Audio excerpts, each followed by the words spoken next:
Although Square Enix has put a major focus on bringing out a number of modern-day mainline and spin-off Final Fantasy titles on much more powerful hardware, I was pleasantly surprised to see that they were willing to give the Switch a go with this reimagining of Crisis Core. Now, the game is set to hit the Switch and other platforms this December, and like you, I've been wanting to get my hands on it. Tokyo Game Show 2022 is here, and lucky for me, Square Enix decided to bring the game along for the ride.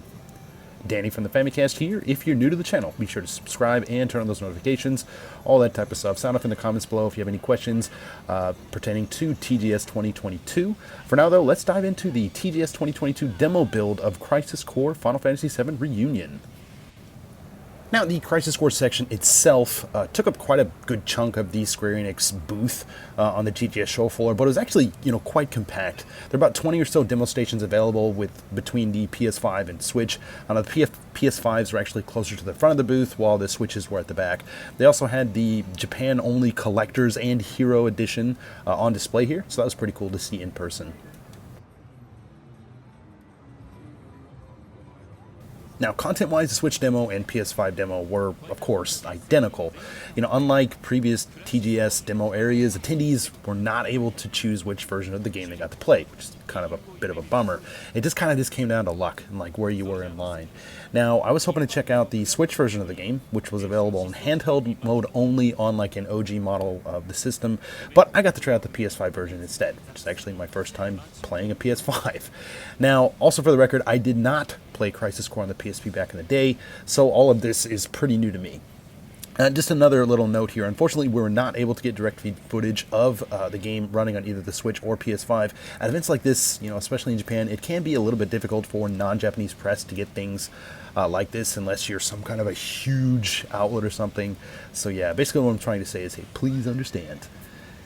Now, the demo that was playable on TGS show floor is based on the tail end of Chapter 2 of the original game, from what I can gather. Now, of course, you take control of our hero Zack through a series of battles, culminating with a showdown against Ifrit. Now, the demo itself is about 15 to 20 minutes long, and even if you die, which I embarrassingly did a few times, you can actually restart from the beginning of that particular battle, pretty much right off the bat.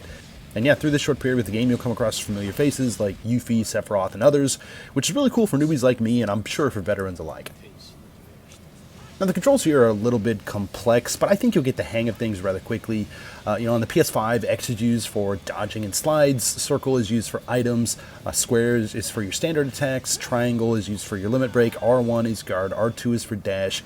Magic attacks can also be used here too, basically with the combination of the L1 button and face buttons.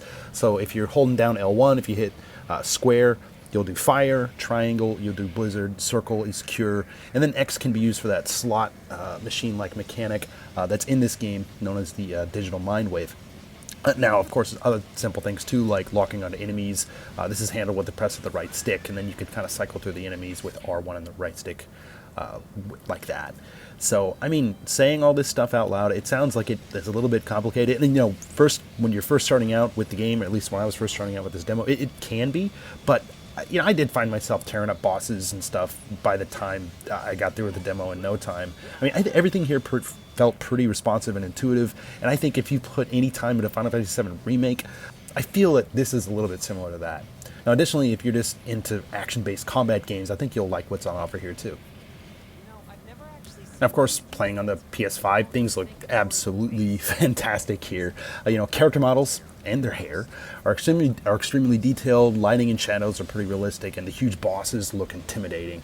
The attention to detail here is great, and it really looks similar to, again, what is on offer in Final Fantasy VII Remake. The frame rate here, too, is rock solid, and I didn't notice any dips whatsoever in the demo, no matter what the game was throwing at it. I mean, everything here was absolutely top-notch.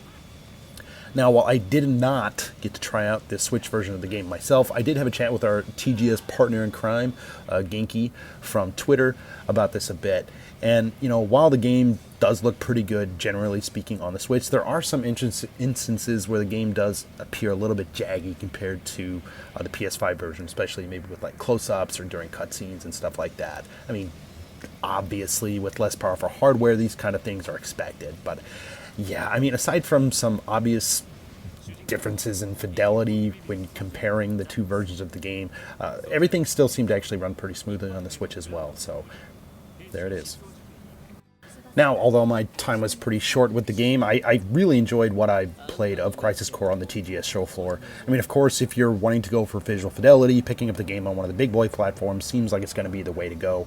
And I feel like me and the Switch is your go-to console for a myriad of reasons. There's really no need to worry.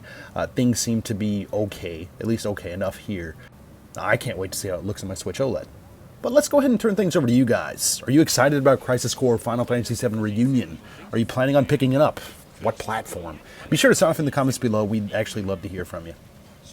Now, as always, thank you guys so much for checking out this video. If you like what you see, please feel free to drop this video a like. If you're new to the channel, please be sure to subscribe. We've got tons of podcasts, video reviews, looks at Japanese events like TGS, and a whole lot more. Again, this is Danny from the Famicast. Thanks for watching, and we'll catch you later.